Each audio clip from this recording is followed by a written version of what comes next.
Salam alaikum.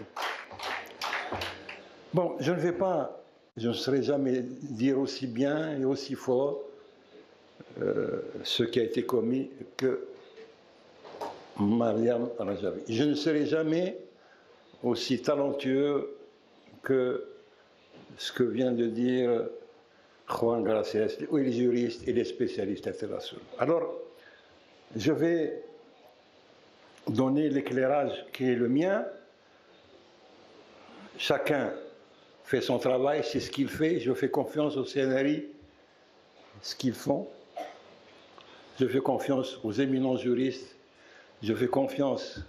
Restent les amis de la résistance. Qu'est-ce que nous devons faire? Et là, j'en viens à l'aspect de l'action.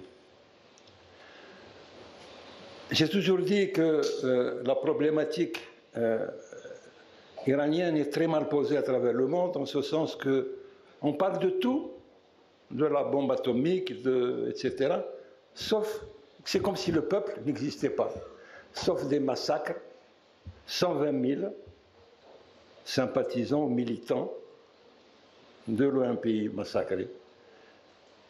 Nous avons tous entendu parler de ces massacres, par les livres, par les témoignages écrits, etc. Mais il y a plus fort que ça. À partir du moment où ce sont les victimes elles-mêmes qui nous parlent,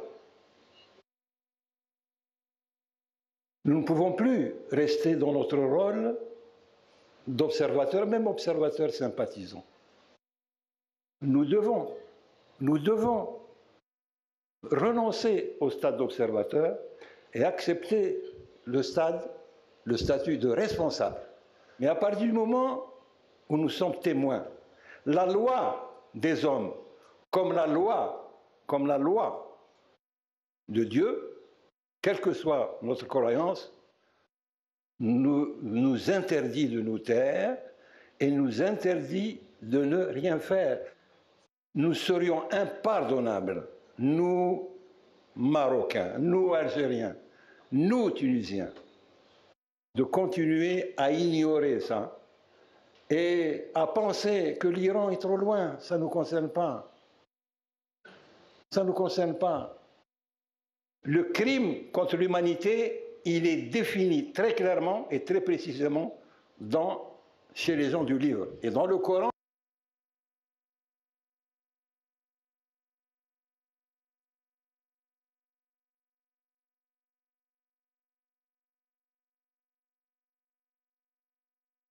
défini très clairement et très précisément chez les gens du livre. Et dans le Coran, il est défini.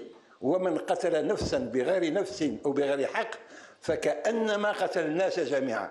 C'est une définition très précise que ceux qui tuent ou qui torturent des innocents sont aux yeux de Dieu comme s'ils torturaient ou tuaient l'humanité entière. Et celui qui sauve une âme, c'est comme s'il sauvait l'humanité entière.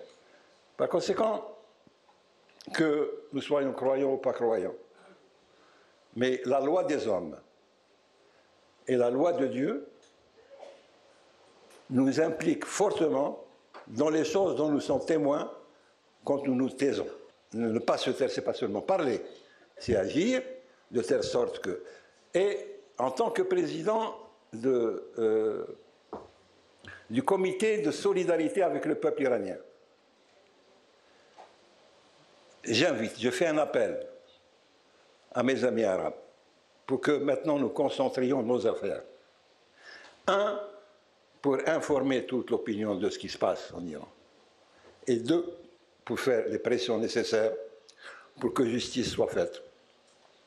Nous ne cherchons pas des revanches. Nous ne cherchons pas des revanches. Mais nous ne serions pas des humains si nous ne témoignions pas, si nous n'agissons pas pour qu'il y ait justice. Pour que la justice passe. Elle passera quand l'Iran sera une démocratie, mais elle doit passer avant aussi. Et tout le travail reste à faire. Tout le travail reste à faire, pas seulement les responsables du CNRI, mais nous-mêmes.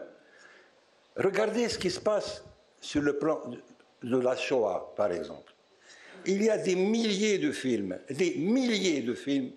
qui font connaître le massacre des Juifs pendant le...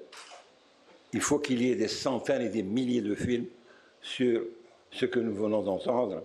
Et si moi, qui n'ai pas subi de torture, je suis déchiré d'entendre ce que disent les victimes et les témoins, j'imagine la douleur immense qu'ils ressentent eux-mêmes chaque fois qu'ils parlent de ce qu'on leur a fait.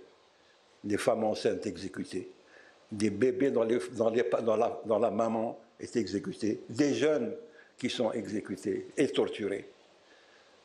Est-ce que nous pouvons nous permettre de dormir tranquille sans faire quoi que ce soit? Voilà, mes chers amis, c'est évidemment... j'ai assisté à toutes les réunions depuis les 3 derniers jours. Ça a été vraiment la séance la plus dure. Ça a été la séance la plus dure et il ne faut pas se contenter de pleurer avec ceux qui pleurent. Il faut agir avec ceux qui agissent. Merci beaucoup.